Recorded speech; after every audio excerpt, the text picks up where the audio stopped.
Today, we're going to dive into the story of the Battle of the Bulge, but we're going to look at it from a slightly different angle.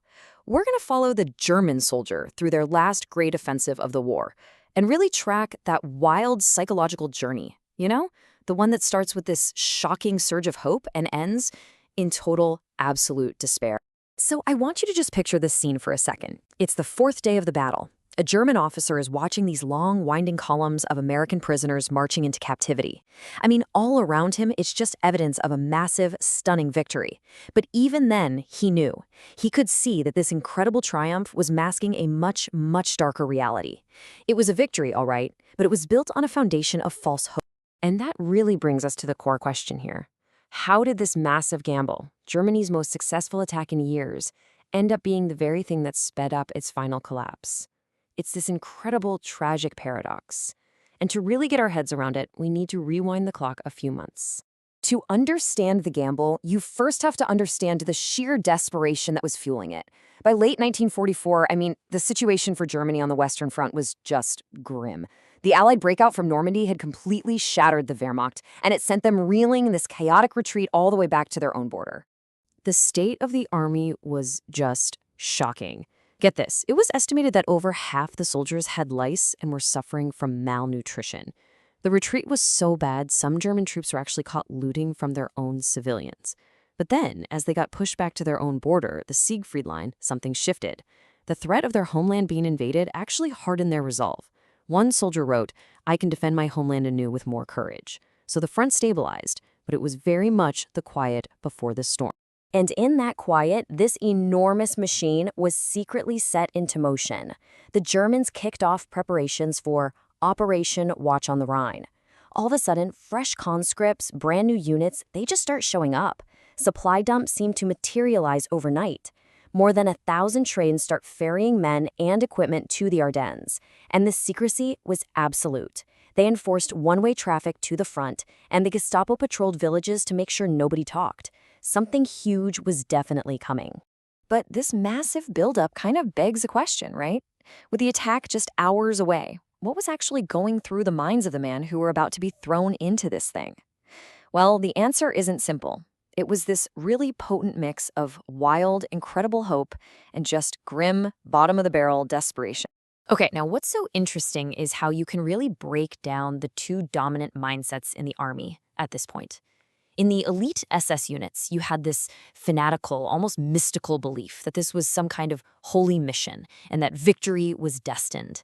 But for the regular army, the Wehrmacht, the mood was way more realistic. They saw it for what it was, a final, do-or-die gamble for their very survival. This quote from a young soldier in the 12th SS Panzer Division just perfectly captures that fanatical optimism. He says he doesn't need to know the details. For him, the simple act of attacking to defend the homeland is a holy task. You can just feel this powerful ideological fire burning in those words. And then you have this. A captain in a regular infantry division gives his men this brutally honest briefing. He lays it out in the starkest terms possible. We will be in Antwerp, or we have lost the war. There's no talk of holy tasks here, just the cold, hard reality of the stakes. It's just a brilliant illustration of that divide. And underneath all of it, for pretty much everyone, was a really powerful motivator: fear. Joseph Goebbels' propaganda machine had hammered home this idea that the Americans would just turn over any German prisoners to the Soviet Union. So for a lot of these soldiers, the fight wasn't just for Germany. It was to avoid being shipped to a gulag in Siberia. Victory or Siberia. It was a terrifyingly effective slogan. At 5:20 a.m. on December 16th, it began. Aided by this incredibly thick fog that kept all the Allied planes on the ground, more than 400,000 men surged forward. The initial shock, the success, it was breathtaking. And for a few days there, it really seemed like the gamble might actually pay off. 9,000. That number just says it all. This was the single largest mass surrender of U.S. troops in the entire European theater. So when nearly 9,000 men from a single division lay down their arms, you can just imagine the jolt of confidence, of pure adrenaline that sent through the German ranks. This wasn't just a breakthrough, it felt like the tide was finally turning. And that confidence, it quickly morphed into this wild, almost delirious optimism, especially in the units that were leading the charge. This lieutenant, writing to his wife, he is completely swept up in the moment. Glorious hours. Victory was never as close. I mean, this is the absolute peak of that false hope we've been talking about. But it was a very, very fragile peak. So, and this is the crucial point. While the spearhead units are having this moment of euphoria, just a few miles behind them, a logistical nightmare of epic proportions is unfolding. That victory at the front was being built on a foundation of pure, unadulterated chaos. The breakdown was catastrophic. The few dirt roads in the Ardennes were just churned into these impassable mud pits by all the tanks. This caused massive traffic jams that stretched for miles and miles. Reinforcements were stuck, vehicles were running out of fuel and just being abandoned on the side of the road. The situation got so bad that soldiers saw the commander of the entire 5th Panzer Army, a lieutenant general, standing in the middle of an intersection personally directing traffic just out of sheer furious frustration. And this is where the story takes an even darker turn. That frustration, those delays, they boiled over into brutality. SS units, particularly one infamous group called Kampfgruppe Piper, were just enraged by the slow progress, and they took it out on prisoners and civilians. They committed a whole series of atrocities, the most infamous being the massacre of 86 unarmed American prisoners near the town of momentary. And this act of cruelty would have some very severe consequences. By December 21st, the initial shock had worn off. American resistance was stiffening at key crossroads like Bastogne and St. Vith.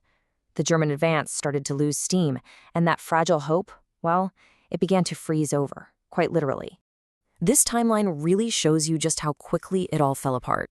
On the 21st, the momentum is gone. By the 22nd, that infamous SS unit, Kampfgruppe Piper, is completely surrounded. And then, on the 23rd, the single event every German soldier was dreading happens. The weather cleared. And by Christmas Day, the Allies were launching their own counterattacks. The tide had turned with just breathtaking speed. To really understand the terror of that day, the 23rd, you need to know this word, Jabos. It's German slang for Allied fighter bombers, the Jog bombers. For a week, that thick fog had kept them grounded. Now, they were back. One officer said, "We prefer to walk instead of using a car. The Jabos keep on attacking everything which moves." The skies now belonged completely to the enemy. And those clear skies brought another enemy with them, the cold. The temperature plunged to these bone-chilling levels. And for German soldiers in tattered uniforms after a week of intense fighting, with totally inadequate medical supplies, frostbite became just as dangerous as any bullet. And all that logistical chaos from earlier, well now, it meant starvation. The situation was just surreal. Here you have German soldiers laying siege to the American-held town of Bastogne, but they were the ones who were starving, forced to share a single loaf of bread among 10 men, while the Americans they had surrounded were actually comparatively well supplied. The irony is just staggering. So you add it all up, the air attacks, the brutal cold, the starvation, and it all led to the final, miserable phase of the offensive. By Christmas of 1944, a time that was supposed to be a celebration of their incredible victory became a week of total collapse and a bitter, defiant retreat. The contrast with the hope they felt just 1 week earlier is just gut-wrenching. We have these accounts of young, shivering soldiers literally falling to their knees to beg Belgian civilians for a scrap of food, of others punching through glass doors with their bare hands just to steal a bottle of wine. They sang Silent Night while staring at photos of their families, just weeping, all while Allied bombs were raining down around them. And the final cost of this failed gamble was immense. Roughly 100,000 casualties, men killed, wounded, or captured. A quarter of the entire force that was committed to the attack was just gone. And these were experienced men, new equipment that the Reich simply could not replace. This was it. And this is where we're going to end, with this quote from a German officer as his unit was retreating back into the totally destroyed town of St. Vith. "The town is in ruins, but we will defend the ruins." It just perfectly captures the spirit at the end, doesn't it? The hope was gone, the battle was lost, but this defiant, tragic bitterness remained. They knew the next battle wouldn't be for Belgium, but for the ruins of their own country.